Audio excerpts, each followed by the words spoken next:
ఒక వ్యక్తి తను బాగా బాధపడి తను ఎంతో ఆందోళన ఆవేదన చెంది ఒక టెంపుల్ గురించి ఒక పబ్లిక్ ఇంట్రెస్టెడ్ లిటిగేషన్ వేసినప్పుడు అందులో ఉన్నటువంటి అంశం మీ పరిధిలోకి రాదు అనేటువంటిది చెప్పే హక్కు మీకు ఉన్నప్పటికీ కూడా ఎవరి పరిధిలోకి వెళ్తుంది చెప్పే బాధ్యత కూడా మీకుంది. మీరు ఆర్కియలాజికల్ డిపార్ట్మెంట్ వాళ్ళకి చెందుతుంది అన్న తర్వాత కూడా ఆ వ్యక్తి మీతో ఆర్గ్యుమెంట్ పెట్టుకున్నప్పుడు మీరు వెళ్ళి విష్ణుమూర్తికి మొరపెట్టుకోండి అని అంటాం అనేది మాత్రం ఏమాత్రం సమంజసం కాదు. ఆర్కియలాజికల్ సర్వే ఆఫ్ ఇండియా పరిధిలోకి వస్తుందని మీరు బాగా విశ్వసించినప్పుడు అదే ఆర్డర్ పాస్ చేస్తూ మీరు తీర్పునివ్వాలి.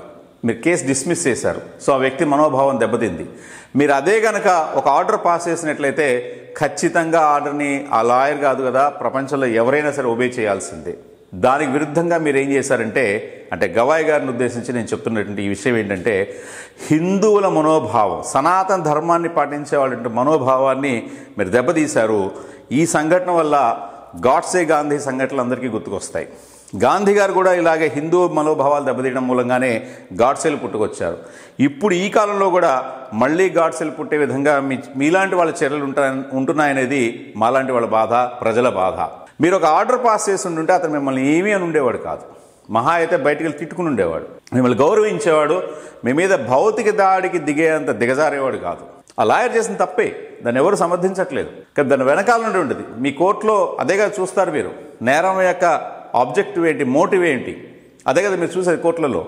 సో ఆ మోటివ్ చూస్తే అది అతని శిక్షార్హుడా కాదా అనేటువంటిది ప్రజల అభిప్రాయానికి కోర్టుల యొక్క మార్గదర్శకాలకి మనం వదిలేయాలి.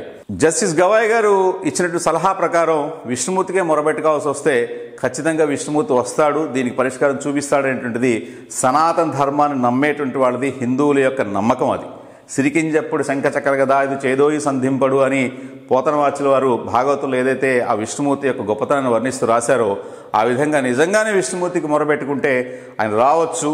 మొసలి నోట్లో చిక్కున్నటువంటి ఏనుగు కాళ్ళను తీసేసినట్టుగా ఇటువంటి సమస్యలన్నిటి కూడా పరిష్కారం చూపించవచ్చు. కానీ అది కాదు సమస్య ఇక్కడ. ఒక వ్యక్తి రాజ్యాంగం పట్ల బాగా అభిమానం, నమ్మకం, గౌరవం కలిగిన వ్యక్తికి రాజ్యాంగ ఉల్లంఘన జరిగినప్పుడు ఎప్పుడైనా కోర్టులో కేసు వేసినప్పుడు మీరు వెళ్ళి అంబేద్కర్ గారితో మొరబెట్టుకోండి అని అంటారా? మీరు అలా అంటుందా ఏ కోర్టు అయినా సరే? అలా అంటుందా ఏ సమాజంలో ఏ వ్యవస్థ అయినా సరే? మహానుభావుడు అంబేద్కర్ గారు తన సహచరులతో కలిసి అనేక మందితో కలిసి రచించినటువంటి అద్భుతమైన రాజ్యాంగంలో అంశాల పట్ల ఈ కాలంలో ఎక్కడైనా ఉల్లంఘన జరిగితే కోర్టుకు వెళ్ళినప్పుడు ఆ విషయం కోర్టులో జడ్జి గారు నేనేం చేయలేనయ్యా, నువ్వు వెళ్ళి అంబేద్కర్ గారితో మొరబెట్టుకుంటే ఎట్లా ఉంటుంది?